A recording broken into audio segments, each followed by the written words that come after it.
ఈ రోజే నామినేషన్లో వేయడానికి వెళ్తున్న పొంగులేటి శ్రీనివాస్ రెడ్డి ఇంటి మీద దాడులు జరగడం కాస్త నిజంగానే ప్రభుత్వ ప్రోద్బలంతో దాడులు జరుగుతున్నాయనే అనుమానం కూడా వ్యక్తమవుతుంది. ఇదే అంశానికి సంబంధించి మరింత సమాచారం మనతో పాటు డిస్కస్ చేయడానికి రాజకీయ విశ్లేషకులు మన్యం కోటేశ్వరరావు గారు ఉన్నారు. నమస్తే కోటేశ్వరరావు గారు.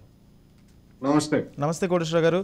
ఏంటి మొత్తంగా ఈరోజు హాట్ టాపిక్ ఐటీ దాడులు, కాంగ్రెస్ పార్టీ నేతల టార్గెట్గా వాళ్ళు అంటే ఇందులో ఇంకొక విషయం ఏంటంటే ముందుగానే ఊహించారు. నిన్న పొంగులేటి శ్రీనివాస్ రెడ్డి కామెంట్ చేస్తే ఒక 3 రోజుల క్రితం తుమ్మల నాగేశ్వరరావు కామెంట్ చేశారు, ఖచ్చితంగా కాంగ్రెస్ నేతల మీద ఐటీ దాడులు జరుగుతాయి, ఎన్నికల వేళ ఖచ్చితంగా ఐటీ దాడులు ప్రభుత్వ ప్రోద్బలంతో జరుగుతాయని ఏ విధంగా చూడొచ్చు? ఇప్పుడు ఎన్నికలతో నిమిత్తం లేకుండానే దేశంలో వివిధ ప్రాంతాల్లో బీజేపీ తన రాజకీయ ప్రత్యర్థుల మీద లేదా తనకు అనుకూలంగా మారినటువంటి వ్యాపార వాణిజ్యవేత్తలు పారిశ్రామికవేత్తల మీద ఈ దర్యాప్తు సంస్థలను ప్రయోగించి దాడులు జరుపుతుందనేటువంటి విమర్శలు వెల్లువెత్తినటువంటి విషయం మనకు తెలిసిందే. ఉదాహరణకి తెలంగాణలో పెద్ద బిల్డర్ గా లేదా కాంట్రాక్టర్ గా ఉన్నటువంటి మై హోమ్ సంస్థల మీద దాడులు చేసిన తర్వాత అప్పటి వరకు మై హోమ్ సంస్థలకు చెందినటువంటి రామేశ్వరరావు గారు కానివ్వండి, లేదా ఆయనతో చేతులు కలిపినటువంటి చిన్నజీయర్ స్వామి కానీ, వీళ్ళందరూ కూడా టిఆర్ఎస్ కి కేసీఆర్ కి మద్దతుదారులుగా ఉన్నటువంటి వాళ్ళు ఒక్కసారిగా ప్లేట్ ఫిరాయించి వ్యతిరేకులుగా మారి బీజేపీకి మద్దతుదారులుగా మారినటువంటి అంశం తెలిసింది. ఆ మై హోమ్ కుటుంబానికి చెందినటువంటి 2 టీవీ ఛానల్స్ కూడా అప్పటి వరకు కేసీఆర్ కి చేసినటువంటి భజన మాని వ్యతిరేకమైనటువంటి ప్రచారానికి పూనుకున్నటువంటి అంశం కూడా తెలిసింది. అందువల్ల ఈ దాడులు అనేటువంటివి, ప్రత్యర్థుల మీద దాడులు అనేటువంటివి ఇవాళ కొత్తగా. రెండవది, ఇక్కడ ఇంకొక ముఖ్యమైనటువంటి అంశం ఏంటంటే, ఏ పార్టీకి చెందినప్పటికీ అది బీజేపీ అయినా, బీఆర్ఎస్ అయినా, కాంగ్రెస్ అయినా, మరొక పార్టీ అయినా కానీ ఈ పార్టీల్లో చేరినటువంటి కాంట్రాక్టర్లు, వ్యాపారులు లేదా పారిశ్రామికవేత్తలు అక్రమాలకు పాల్పడకుండా సక్రమంగా పన్ను చెల్లిస్తూ లేదా ఇతర అక్రమాలకు పాల్పడకుండా కోటీశ్వర్లు అయినటువంటి వాళ్ళు ఎవరు మనకు కనపడరు. అందరూ కూడా మొత్తంగా అక్రమాలకు పాల్పడినటువంటి వాళ్ళే అనేటువంటిది నా అభిప్రాయం. అందువల్ల దాడులు అనేటువంటివి చేయడానికి దర్యాప్తు సంస్థలకి అధికారం ఉంది, వాటి బాధ్యత కూడా, దాన్ని కూడా మనం కాదనక్కర్లేదు. కాకపోతే ఏంటంటే ముందుగానే మా మీద దాడులు జరగబోతున్నాయి అని చెప్పి పొంగులేటి శ్రీనివాస్ రెడ్డి గారు కానీ, లేదా తుమ్మల నాగేశ్వరరావు గారు కానీ, లేదా రేవంత్ రెడ్డి గారు ఎవరైనా సరే వీళ్ళందరూ ముందుగానే చెప్తున్నారు అంటే దాని అర్థం ఏంటంటే, ఇంకొక విధంగా చూస్తే మనం మరి అటువంటి దాడులు జరగబోతున్నప్పుడు వీళ్ళ దగ్గర నిజంగా దాడులు జరిగినా దొరికేది ఏమి ఉండదు. ఎందుకంటే ఎవరి జాగ్రత్త వాళ్ళు పడతారు కదా. దాడులు జరగబోతున్నాయని చెప్పేసి అక్రమాలకు సంబంధించినటువంటి దొరికేదంటే వాళ్ళు కూడా కాంగ్రెస్ పార్టీ నేతలు ఏంటంటే ఖచ్చితంగా మేము పన్నుల విషయంలో కానీ లేకపోతే డబ్బులు లావాదేవీల విషయంలో కానీ చాలా జాగ్రత్తగానే ఉంటాం. కానీ ఈరోజు నామినేషన్స్కి వెళుతున్న పరిస్థితుల్లో ఒక షెడ్యూల్ ఉంటుంది. ఆ షెడ్యూల్ని రెడీ చేసుకున్నప్పుడు ఎన్నికల వేళ డిస్టర్బ్ చేయడానికి మాత్రమే ఐటీని వాడుకుంటుంది అనేది వాదన. డెఫినెట్ గా అలాగే కనిపిస్తూ ఉంది. ఇప్పుడు మనకి ఇప్పుడు ఐటీ అయినా ఈడీ అయినా కానీ వీళ్ళు అక్రమాలకు పాల్పడ్డారు అని చెప్తున్నటువంటి అంశాలు కానీ, లేదా చెప్పబోయేటువంటి అంశాలు కానీ నిన్నటికి నిన్న పాల్పడి లేదా నిన్న సమాచారం తెలిసినటువంటివి కాదు. ఇప్పుడు ఒక క్రిమినల్ నేరంలో లేదా ఒక ఆల్రెడీ ఉన్నటువంటి నేరాలకు సంబంధించినటువంటి వాళ్ళు దేశం నుంచి పారిపోతా ఉంటేనో లేదా మరొక విధంగా దేశం వదిలిపోతుంటేనో తప్పించుకోవడానికి పోతుంటేనే మేము పట్టుకున్నాము, దాడులు చేశామంటే మనం అర్థం చేసుకోవచ్చు. ఎందుకంటే నేరాలతో ప్రమేయం ఉన్నటువంటి వాళ్ళు పట్టుకోవాలని కనుక.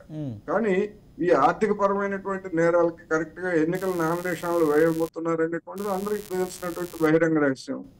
అందువలన ఒక రోజు ఆలస్యంగా చేసినా లేదా 2 రోజులు ఆలస్యంగా చేసినా పోయేదేం లేదు, వాళ్ళకి అక్కడ దొరికేది కూడా ఏం లేదు మనకు తెలిసినంత వరకు.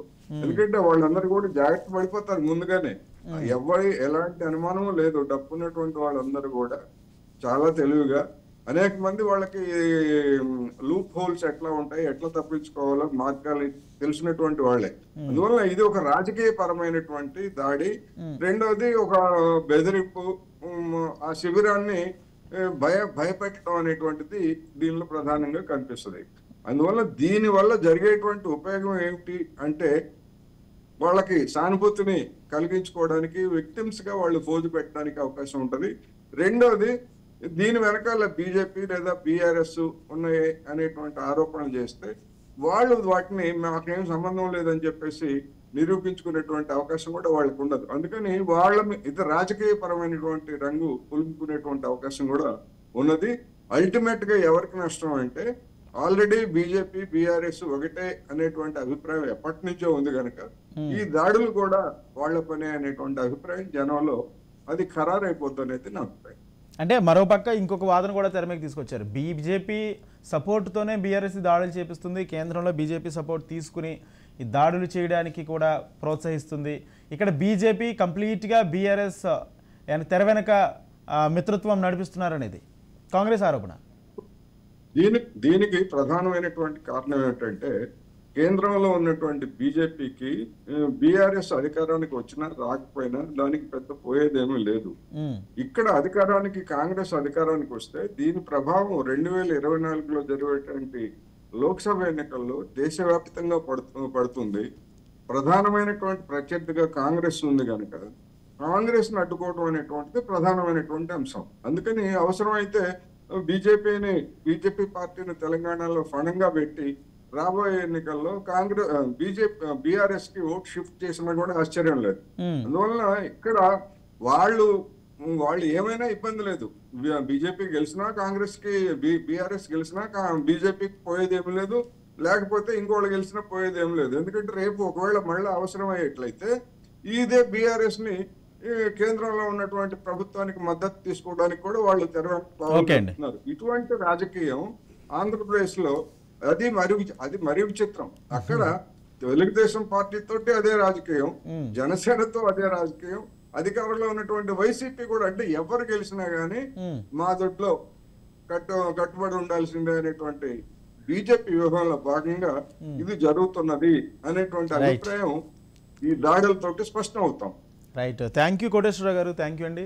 మొత్తంగా బీజేపీయే బీఆర్ఎస్ వెనక నుండి బీజేపీ సపోర్ట్ తీసుకుని బీఆర్ఎస్ నడిపిస్తుందా? కాంగ్రెస్ నేతల్లో ఆరోపణ ఎంతవరకు నిజమనేది కూడా తెలియాల్సింది. అయితే మరోపక్క ఐటీ దాడులు ఖచ్చితంగా ఐటీకి సంబంధించి మేము సహకరిస్తాం, ఒక పౌరుడిగా మేము మా వ్యాపార లావాదేవీలు కానీ ఆర్థిక లావాదేవీలు ఖచ్చితంగా సహకరిస్తాం. కానీ ఎన్నికల వేళ నామినేషన్లు లేకపోతే వివిధ షెడ్యూల్ ఉన్న నేపథ్యంలో ఐటీ ఇబ్బంది పెట్టడం 100కి 100 కూడా ప్రభుత్వ సహకారంతోనే ఐటీని అడ్డుపెట్టుకుని ప్రభుత్వం కక్ష సాధింపు చర్యలు చేపడుతుందనేది కాంగ్రెస్ ఆరోపణ. ఇది వాళ్ళ special discussion. Keep watching Raj news.